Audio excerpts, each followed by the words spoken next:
Ambassador Ji-won Kim stood in the massive hall and tried not to feel small. The Grand Assembly Hall on Nexus Prime was built to make visitors feel insignificant. The ceiling stretched so high that clouds sometimes formed near the top. The walls glowed with strange lights that hurt human eyes if you looked too long.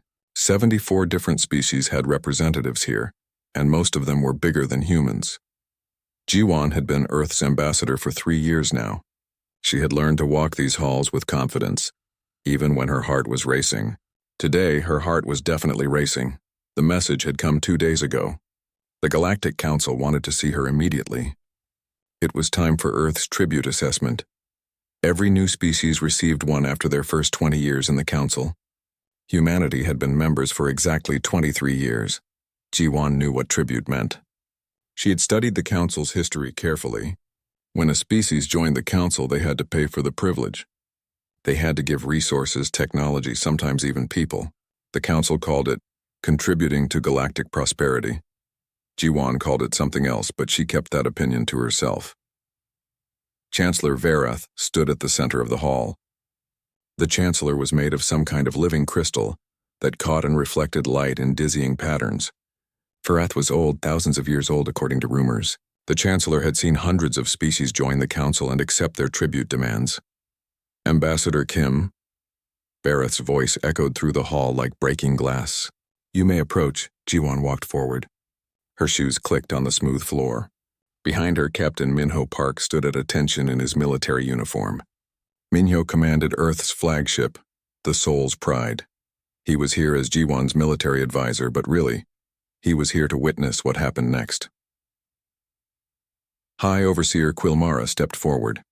Quilmara had 6 arms and used all of them to hold the massive document she carried. The Overseer's species had been collecting tributes for the Council for millennia. They were very good at it. The tribute assessment for species classification, human, planet of origin, Earth, Sol system, Quilmara announced in a bored voice. She had clearly done this many times before. The document floated from Quilmara's arms to hover in front of Ji-won. It began to scroll automatically, page after page appearing in the air. Ji-won read carefully, though her stomach tightened with each line. The Council wanted Mars. Not to share, not to use temporarily. They wanted humans to give up complete control of Mars and let the Council establish a military base there. The Jupiter colonies would become Council property too. All the mining operations on Jupiter's moons, all the research stations, everything. That was just the beginning.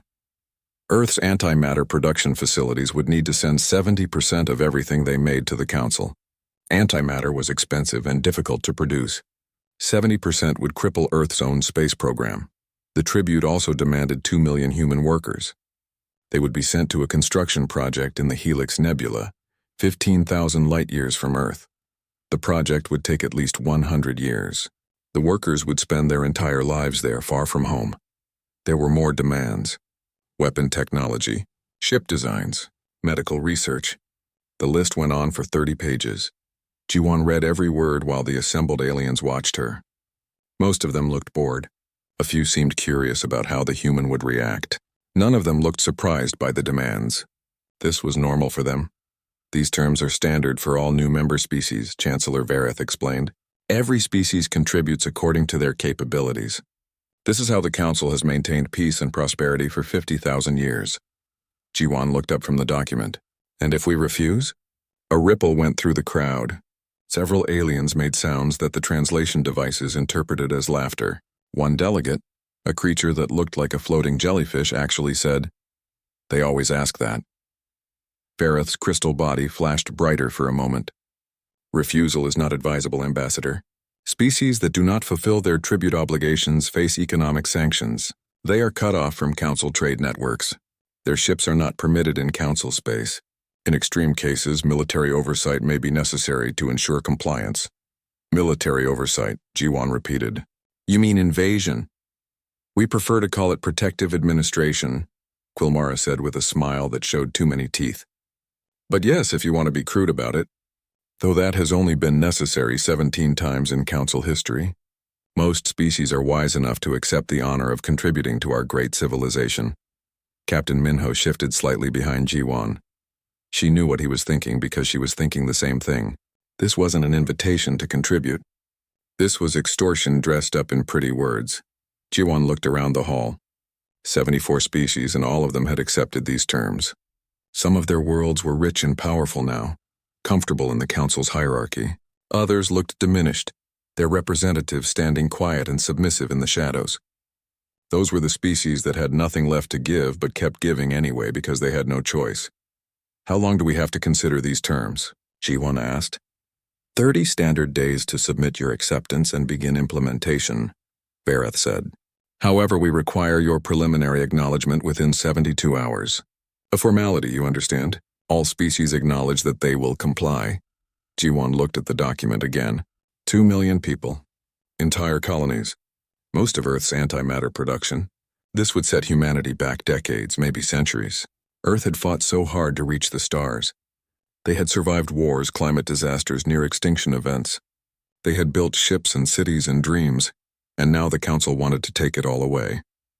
I need to consult with my government, Jiwon said carefully. Of course, Vareth replied. 72 hours. We will reconvene here for your formal acknowledgement. I look forward to welcoming humanity as a full contributing member of our council. The dismissal was clear. Jiwon bowed slightly, the way Earth diplomats had learned to show respect without showing submission. She turned and walked out of the hall with Minho at her side. They didn't speak until they were back in the human embassy section, behind closed doors and privacy shields. Then Minho let out a breath he had been holding. They want to gut us, he said quietly. Yes, Jiwon agreed. Will Earth accept? Jiwon looked at her captain. Minho was a good officer, loyal and brave. He would follow orders even if those orders were to surrender everything humanity had worked for. But she could see the hope in his eyes, the hope that maybe somehow Earth would find another way. I don't know, Jiwon said honestly, but I'm about to send this back home and then we'll see what Earth decides. She moved to the communication console and began encoding the message. Every word of the tribute demand, every detail of the council's expectations. She sent it all back to Earth on the fastest quantum channel available. Somewhere back home, leaders would read this message. They would have heated debates. They would argue about what to do. And in 72 hours, Jiwon would have to return to that massive hall and give the council their answer. She just hoped Earth would choose wisely. The galaxy was a big place and humanity was still very small. But small didn't have to mean weak and new didn't have to mean helpless. Jiwon looked at the tribute document one more time before shutting down her terminal. 2 million people, their freedom and their futures, demanded as payment for the privilege of sitting in a hall with aliens who saw humans as nothing, more than the newest species to exploit. 72 hours until she had to return with Earth's answer. 72 hours to find out what humanity was really made of. The message from Nexus Prime reached Earth at 3 in the morning, Geneva time. Premier Suyan Lee was already awake. She had been expecting this communication, though she had hoped it would bring better news. Suyan stood in the emergency command center beneath the United Nations Stellar Building. Around her, screens showed data feeds from across Earth and its colonies. One screen displayed Ambassador Jiwon's full report. Another showed the tribute document itself. A third tracked public reaction as news of the Council's demands spread across the planet. The reaction was exactly what Suyan had feared. Anger, outrage, fear. In Seoul, 2 million people gathered in the streets within an hour of the announcement. In New York, protesters surrounded the UN building. Similar scenes played out in London, Mumbai, Lagos, and Sao Paulo. The message was clear everywhere. Earth's people did not want to surrender to the Council's demands. We need to start the emergency session, said Admiral Hyun-woo Choi. The admiral commanded Earth's entire defense fleet. He was a tall man with gray hair and sharp eyes. Suyan had worked with him for 15 years and trusted his judgment completely. Give me 5 more minutes, Suyan said. I want to read this again. She studied the tribute demands one more time. The numbers were staggering. Mars and the Jupiter. Colonies represented 30 years of human effort and trillions of dollars in infrastructure.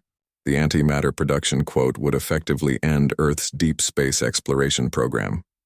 And 2 million workers, gone for a century or more.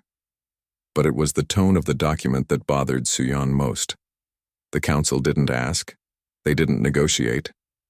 They simply informed Earth what would be taken and expected compliance, like humans were children who needed to be told what to do by wise elders. "All right," Suyan said. "Let's begin." The emergency session included 40 people. They were Earth's most important leaders, military commanders, and scientists. Every continent was represented. Every major government had a voice.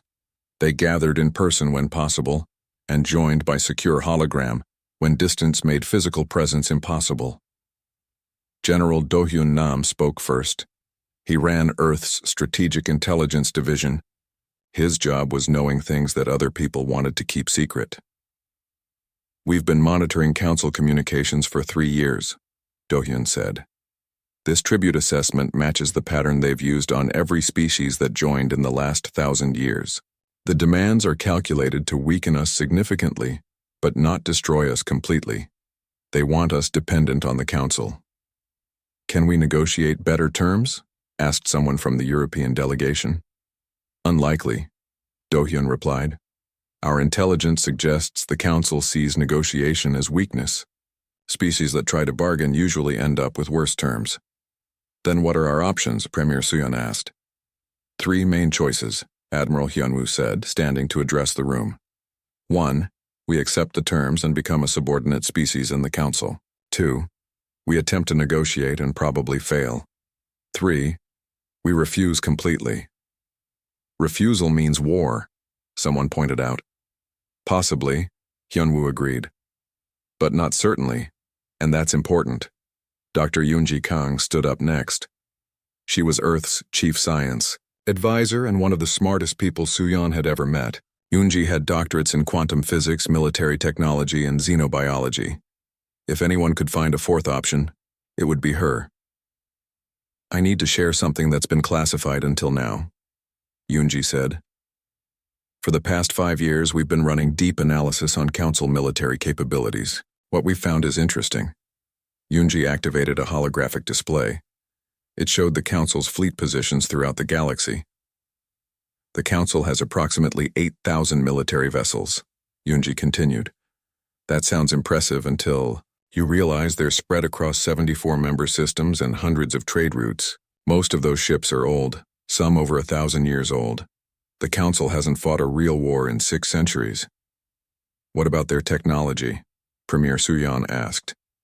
"Advanced but stagnant," Yoonji said.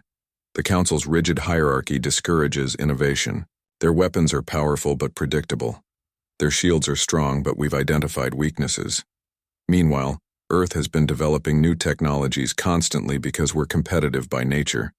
We fight with each other, which makes us better at fighting everyone else."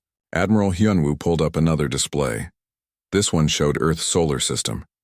"Our defensive capabilities are much stronger than the council knows," he explained. "We have 600 frontline warships. That's nothing compared to 8,000. But we also have hidden assets.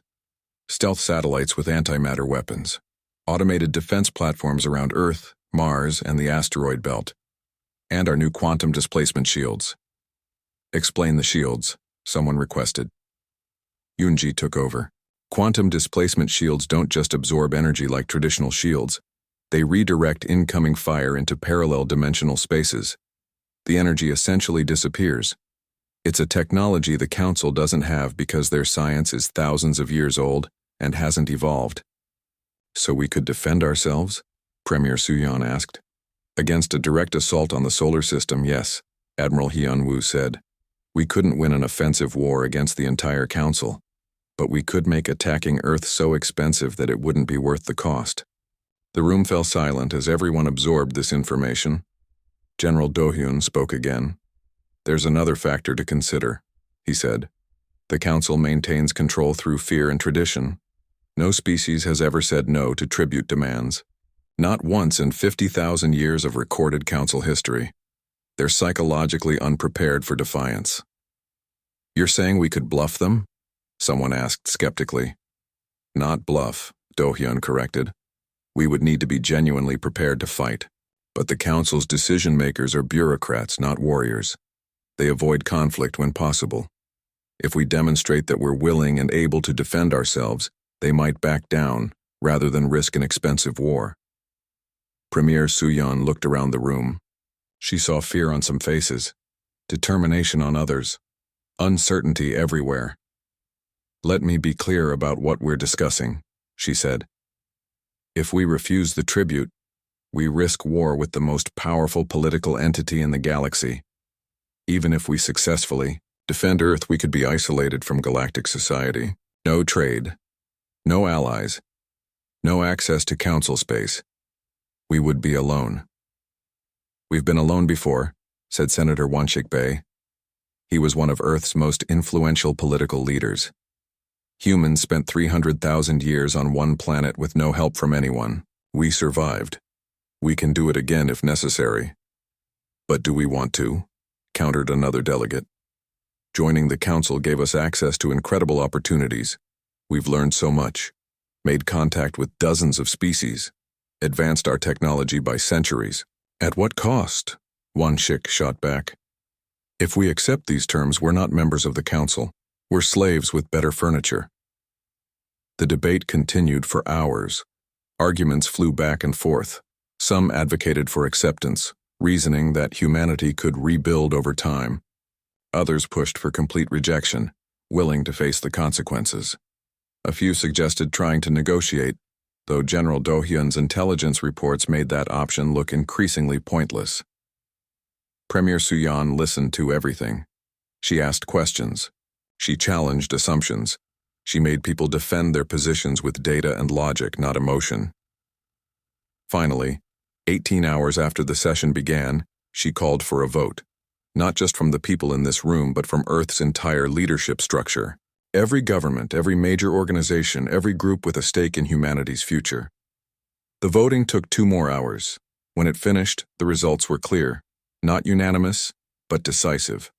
Earth would refuse. Premier Suyan composed the message to Ambassador Ji-won personally. It was short and direct. "Ambassador Kim, Earth has reviewed the tribute assessment. Our answer is no. We will not surrender our colonies. We will not cripple our antimatter production. We will not send our people into servitude. Inform the Council that humanity respectfully declines their demands. We wish to remain Council members, but only as equals. If the Council cannot accept these terms, we are prepared to face the consequences. You have our full support." Suyan attached detailed instructions for Ji-won. How to present the refusal, what to say if threatened, when to walk away if necessary. And most importantly, confirmation that Earth's military forces were moving to full defensive readiness. She sent the message and sat back in her chair. Around her, the command center buzzed with activity as Earth's defense forces mobilized. Admiral Hyunwoo was already coordinating fleet movements. Dr. Yoonji was activating the hidden defense platforms. General Do-hyun was monitoring council communications for any sign of their reaction. Suyan thought about her 2 children, both adults now with families of their own. She thought about all the children on Earth and Mars and the colonies. What kind of future was she giving them? If Earth accepted the tribute, those children would grow up in a subordinate species. Second-class citizens of a galaxy that saw them as useful, but inferior. If Earth refused and lost the war that might follow, those children might not grow up at all. But if Earth refused and stood firm, if humanity could prove they were strong enough to demand respect, then those children would inherit a very different future. One where humans didn't bow to anyone. Ambassador Ji-won Kim returned to the Grand Assembly Hall exactly 72 hours after leaving it. The massive chamber was even more crowded than before. Word had spread that Earth would deliver its formal acknowledgement of the tribute terms today. Many species sent extra representatives to witness the ceremony. It was always the same ceremony. The new species would approach the center of the hall, bow respectfully, and confirm they accepted the Council's wisdom. Sometimes there were speeches about gratitude and honor. Sometimes the representatives cried, but they always said yes. Ji-won walked through the towering doors with Captain Minho at her side. Behind them came Kyungmin Han, Earth's junior ambassador. Kyungmin was young, only 30 years old, but sharp and observant. Ji-won had asked him to attend because she wanted another human witness to what was about to happen. The crowd of alien delegates parted to let them through. Some looked at the humans with pity, others with bored disinterest. A few seemed almost kind, remembering perhaps when their own species had walked this path. Chancellor Vareth stood at the center platform, crystal body gleaming under the strange lights. High Overseer Quilmara waited beside the Chancellor with a datapad ready to record Earth's acceptance. Several other high-ranking council members formed a semicircle behind them. This was meant to be an important moment, though Ji-won suspected it was more theater than substance. Ambassador Kim, Vareth's voice echoed through the hall. Welcome. Have you brought Earth's acknowledgement? I have brought Earth's response, Ji-won replied carefully. If Vareth noticed the different word choice, the Chancellor didn't show it. Excellent.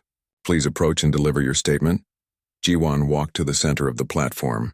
The chamber's translation matrices activated, their lights pulsing as they prepared to broadcast her words in 74 languages simultaneously. Every delegate in the hall focused their attention on her. Some leaned forward eagerly. Others checked their datapads, clearly planning to do other work, during what they assumed would be a routine submission. Counselor Threxus watched from his position in the upper galleries. He was old, even for his long-lived species. He had been present for hundreds of these acknowledgement ceremonies over his 12,000 years on the council. He recognized the look in Ambassador Kim's eyes, though it took him a moment to place it. She wasn't nervous. She wasn't afraid. She was determined. That was unusual. Ji-won took a breath. She thought about Premier Suyon's message. She thought about the 2,000,000 people the council wanted to take from Earth.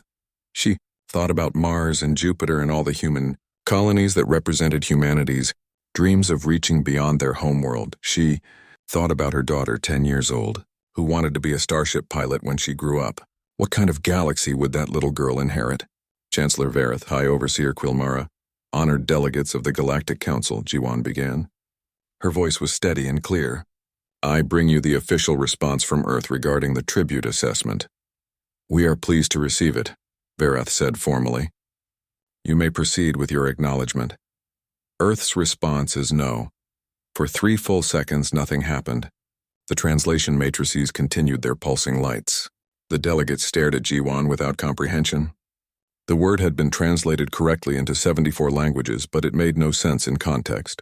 Then the matrices cycled through their programming again, clearly checking for errors. When they confirmed the translation was accurate, confusion rippled through the chamber. I apologize, Vareth said, and there was genuine puzzlement in the Chancellor's crystalline voice. The translation system appears to have malfunctioned. Could you repeat your statement? No, Ji-won said again. Earth refuses the tribute assessment. We will not surrender control of Mars or the Jupiter colonies. We will not reduce our antimatter production.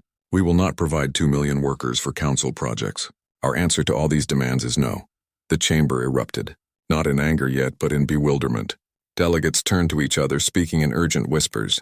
Several checked their own translation devices, certain they must be hearing wrong. This didn't happen. This was impossible. High Overseer Quilmara stepped forward, all 6 arms gesturing in agitation. Ambassador Kim, perhaps you don't understand the gravity of what you're saying. The tribute assessment is not a negotiation. It is a requirement of council membership. We understand perfectly, Ji-won replied, and our answer remains no. This is unprecedented. Quilmara's voice rose to a screech. Every species pays tribute. Every single one. It is how the council functions. Then the council will need to learn a new way of functioning, Ji-won said calmly. Earth wishes to remain a member of the Galactic Council, but only as equals, not as servants. We are willing to trade fairly. We are willing to contribute to mutual defense. We are willing to share knowledge and resources through voluntary cooperation, but we will not be subjugated. The confusion was transforming into anger now. Delegates from dozens of species began shouting. How dare Earth refuse? Who did humans think they were? This insult could not be tolerated. But some delegates weren't shouting. They were thinking. Counselor Threxus studied the human ambassador carefully. She had delivered her refusal without hesitation or apology. More importantly, she didn't look like someone making a desperate gamble. She looked like someone who had come prepared for this exact moment. Behind Ambassador Kim, the human military officer stood at rigid attention. He wasn't afraid either.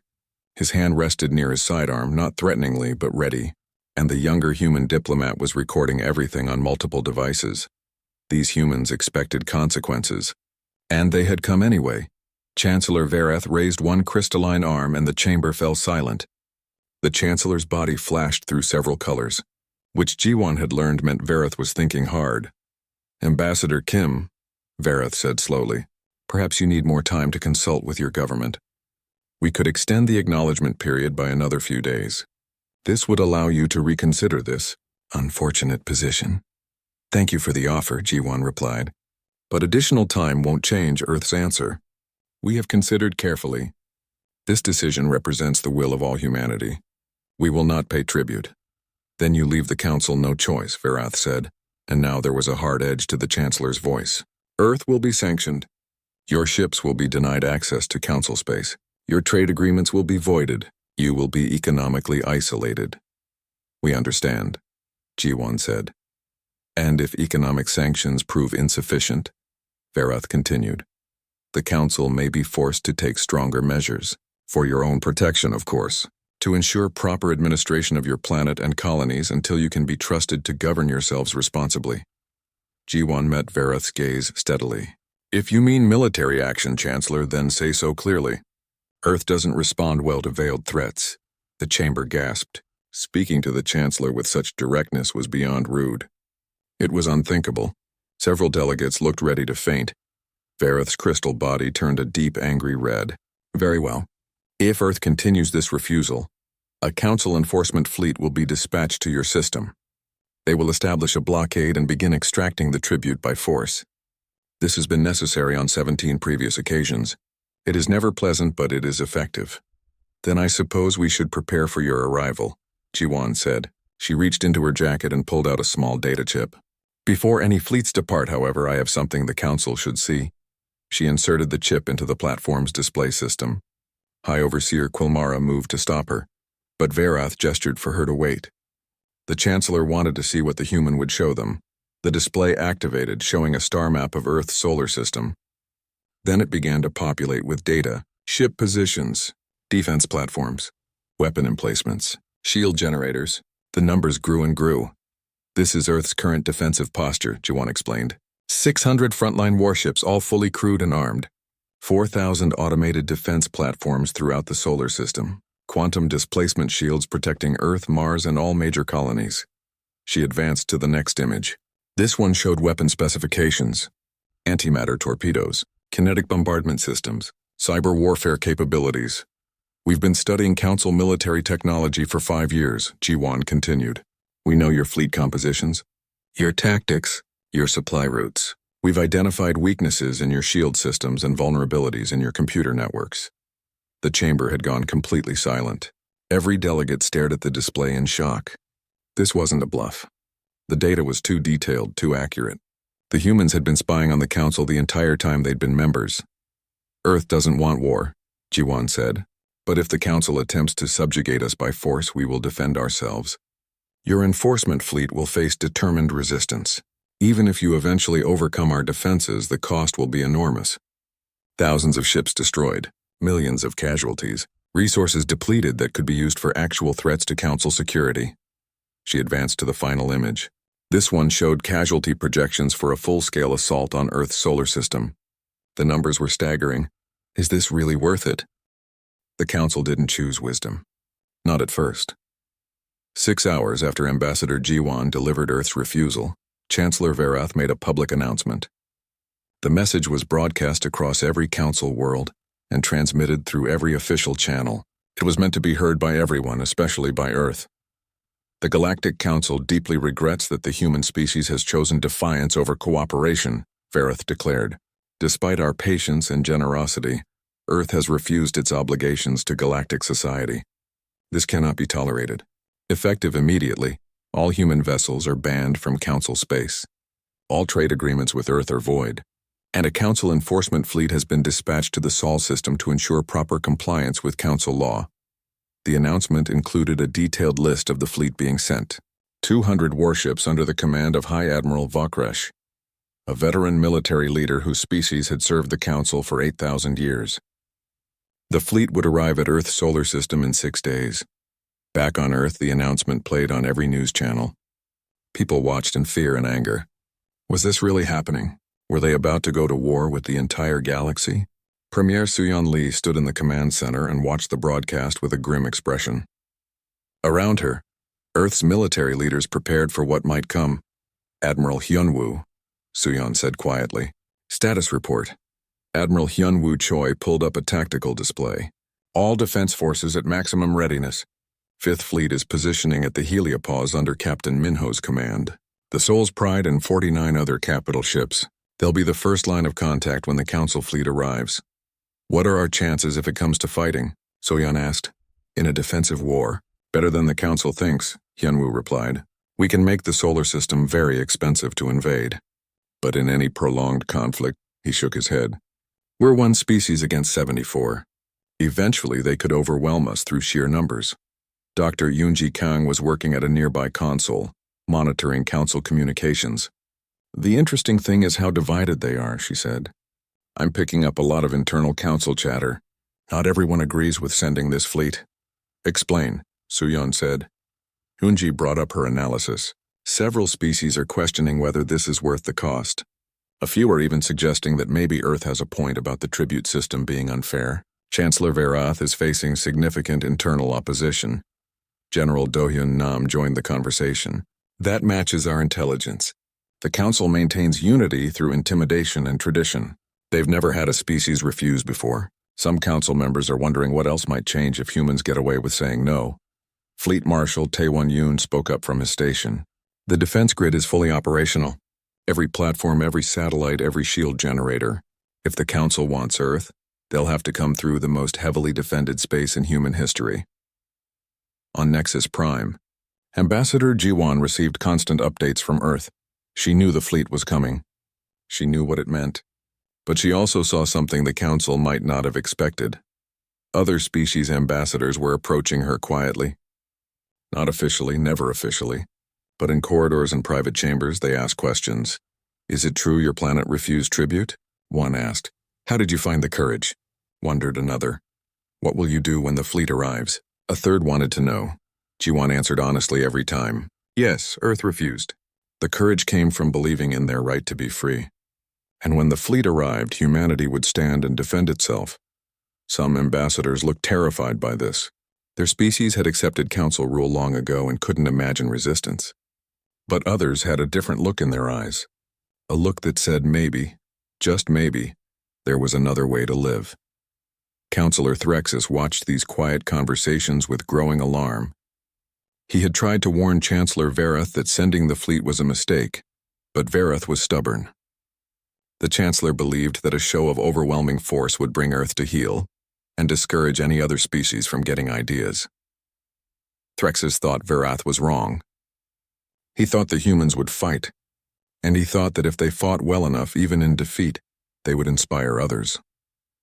4 days passed. The Council enforcement fleet drew closer to Earth's solar system. On the 5th day, Captain Minho Park stood on the bridge of the Soul's Pride and watched long-range sensors track the approaching vessels. 200 contacts confirmed, Lieutenant Ji Hyo-oh reported from her communication station. They're maintaining fleet formation. Estimate arrival at heliopause in 18 hours. Minho looked at his tactical display. Behind his 49 ships, the entire solar system bristled with weapons. Earth had turned its home into a fortress. Mars was protected by its own defense network. The asteroid belt hid automated platforms that could strike without warning. Even Venus had weapon satellites in orbit. Send a message to all ships, Minho ordered. Hold position. Power weapons, but do not lock targeting. We're here to defend, not provoke. But if they fire first, we respond with everything. Lieutenant Ji Hyo opened the fleet-wide channel. 49 captains acknowledged their orders. They were ready. On Earth, people watched the countdown. 18 hours until the Council fleet arrived. Schools closed. Families gathered together. Some prayed, some protested. Some simply waited to see what would happen. Senator Won-shik Bae gave a speech that was broadcast worldwide. We are not warmongers, he said. We are not looking for conflict. But we are human beings, and human beings do not bow to tyrants. If the Council wants tribute, they'll have to take it by force. And we will make that so expensive that they'll regret ever making the demand.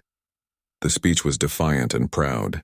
It was also broadcast on open channels that the Council could intercept. That was intentional. Earth wanted the Council to know that humanity was united in this choice. Back on Nexus Prime, Ambassador Jiwan made one final attempt at diplomacy. She requested an emergency meeting with Chancellor Vareth. To her surprise, Vareth agreed. They met in a private chamber, just the two of them. Vareth's crystal body looked dimmer than usual, as if the Chancellor was tired. "Why did you request this meeting, Ambassador?" Vareth asked. "To ask you to recall the fleet," Jiwan said simply. "This doesn't have to end in violence." "You refused tribute," Vareth replied. "What choice did you leave us?" "You could accept that one species wants to be your partner instead of your subject," Jiwan said. "You could recognize that taking resources by force is wrong, even if you've done it for 50,000 years. You could change." Vareth made a sound like breaking glass. It might have been laughter. "Change? Do you understand how old the Council is? How many species we've guided? The tribute system works. It has brought peace and prosperity to the galaxy." "Peace and prosperity for whom?" Jiwan challenged. "For the species at the top of your hierarchy, certainly. But what about the others? The ones who've been paying tribute for millennia and have nothing to show for it except being allowed to exist? They are protected. They are part of something greater than themselves. They're prisoners who've forgotten they're in a cage," Jiwan said, "and humanity won't join them willingly." Vareth was quiet for a long moment. "Your fleet cannot defeat ours," the Chancellor finally said. "Probably not," Jiwan agreed. "But we'll make you pay such a price that every other species in the Council will see the cost of forcing compliance. Some of them might start asking why they should pay tribute too. Is that really a door you want to open?" "You're threatening to destabilize the entire Council structure," Vareth said, and there was real anger in the Chancellor's voice now. "No," Jiwan replied calmly. "I'm offering you a chance to evolve before your structure collapses on its own. The tribute system is unjust. It can't last forever. Earth is just the first species to have the courage to say so out loud." Vareth stood and turned away from her. "The fleet will not be recalled. In 16 hours they will arrive at your system. I suggest you use that time to reconsider your position." "And I suggest you use that time to reconsider yours," Jiwan said. She left the chamber and returned to the human embassy. There was nothing more she could do here. The decision now rested with the fleets facing each other across the void, and with the leaders on both sides who would decide whether to pull the trigger. 12 hours before the Council fleet reached Earth's heliopause, something unexpected happened. 3 species submitted formal protests to the Council. They weren't refusing tribute themselves, not yet. But they were officially questioning whether the force being used against Earth was appropriate.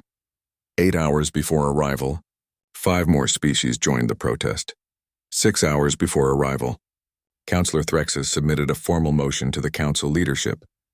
The motion called for negotiations with Earth instead of military action. 17 other councillors signed onto the motion. Chancellor Vareth rejected the motion. The fleet would continue as planned. 4 hours before arrival, Fleet Marshal Taewon activated every weapon platform in the solar system. Earth's defense grid came fully online. The power signature was massive, visible on sensors from millions of kilometers away.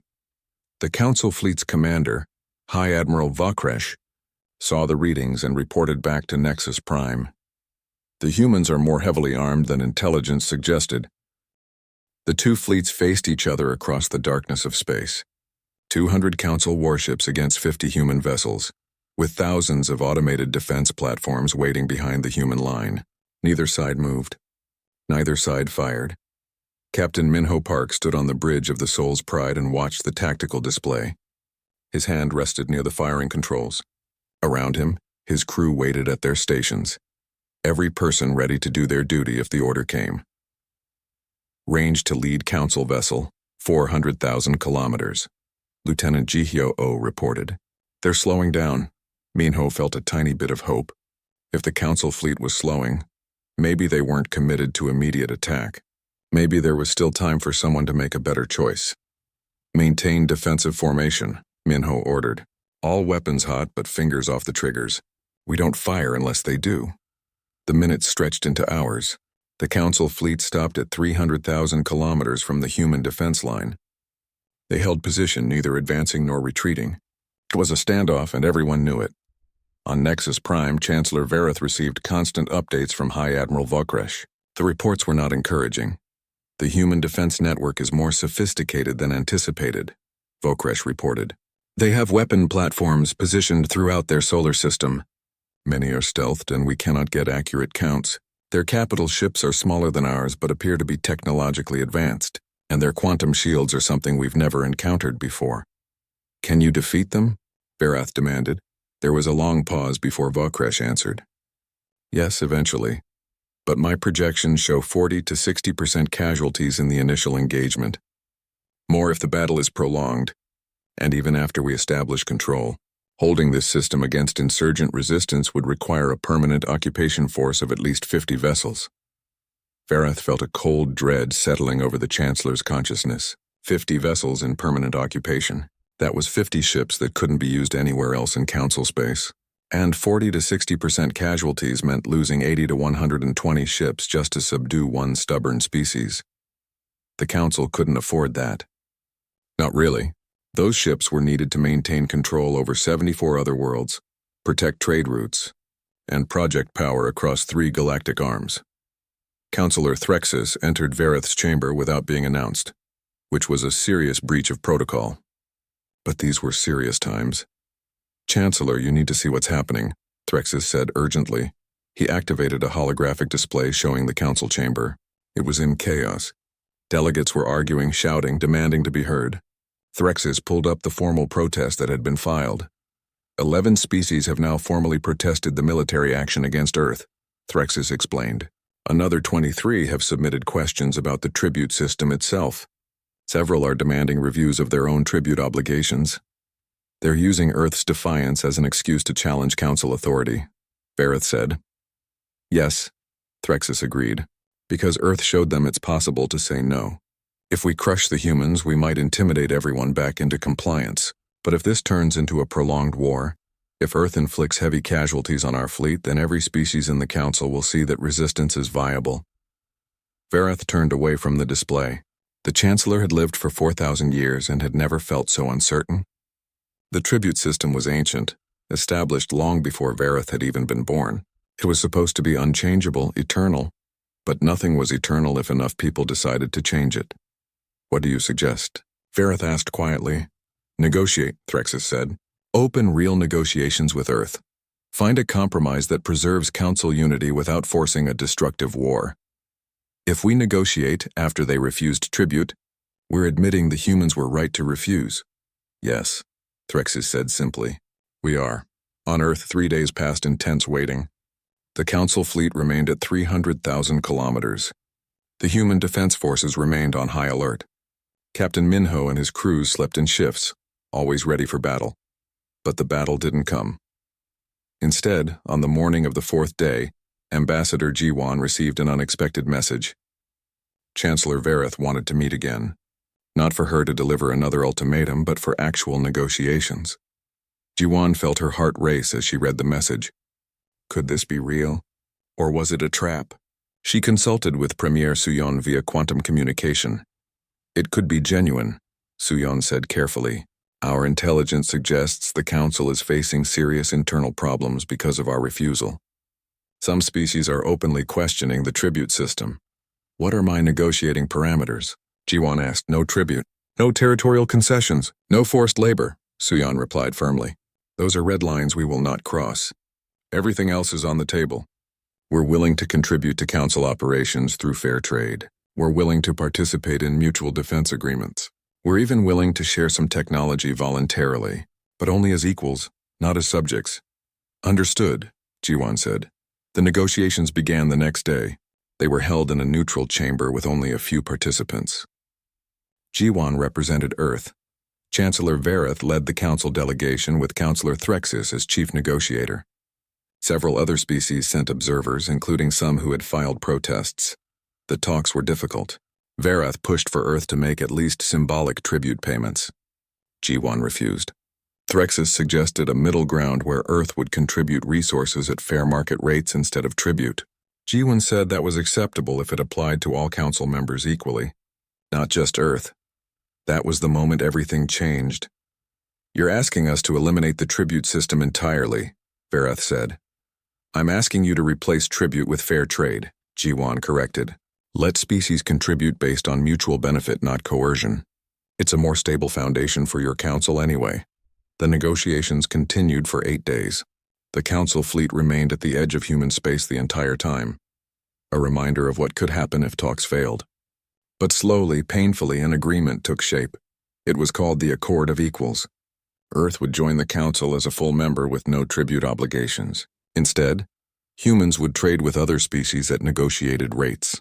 They would contribute ships to mutual defense operations when genuine threats arose. They would participate in council research initiatives through voluntary cooperation. Most importantly, the Accord established a new classification. Any species could request to be renegotiated under the same terms as Earth. It wouldn't happen overnight, but the door was open.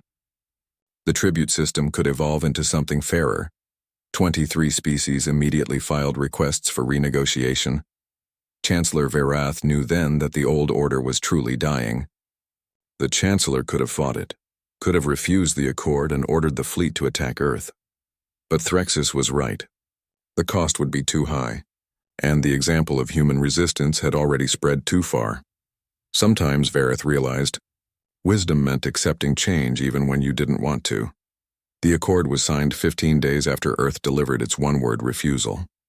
Ambassador Jiwan and Chancellor Verath both signed the document in the Grand Assembly Hall.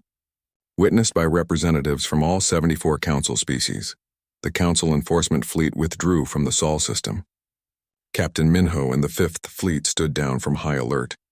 Earth celebrated in the streets as news of the Accord spread, but not everyone was happy. The species that had benefited most from the old tribute system were furious. Some vowed to leave the council entirely rather than accept the new order. Others plotted to undermine the Accord and restore the old hierarchy. Premier Suyon knew Earth's struggle wasn't over. They had won the right to be equals, but they would have to defend that right constantly. The galaxy was full of species that didn't want things to change. "We started something we can't stop now," Admiral Hyunwoo said, as they watched the celebration coverage together. "Good," Suyon replied. "The galaxy needed to change. We just gave it a push." 5 years passed. The Accord of Equals had transformed the Galactic Council. 47 species now operated under renegotiated terms. The tribute system still existed for some, but it was voluntary and far less exploitative. Trade networks flourished as species dealt with each other as partners rather than subjects. Earth became a leading voice in what people called the New Council. Ambassador Jiwan was eventually elected to the Council's leadership coalition, serving alongside Councillor Threxus and representatives from a dozen other worlds. Chancellor Verath had retired as predicted, unable to adapt to the changed galaxy. Captain Minho achieved the rank of Admiral and commanded joint human-alien task forces that dealt with actual threats like pirates and rogue states. The Soul's Pride became famous across the galaxy as the ship that had faced down a council fleet and never fired a shot. Dr. Yunji's intelligence methods became standard practice for council security. Her approach of careful observation and thorough analysis helped prevent several wars before they could start, and the one-word response that had changed everything became legendary. When species faced unjust demands or tyrannical rules, they remembered that humans had simply said no and made it stick.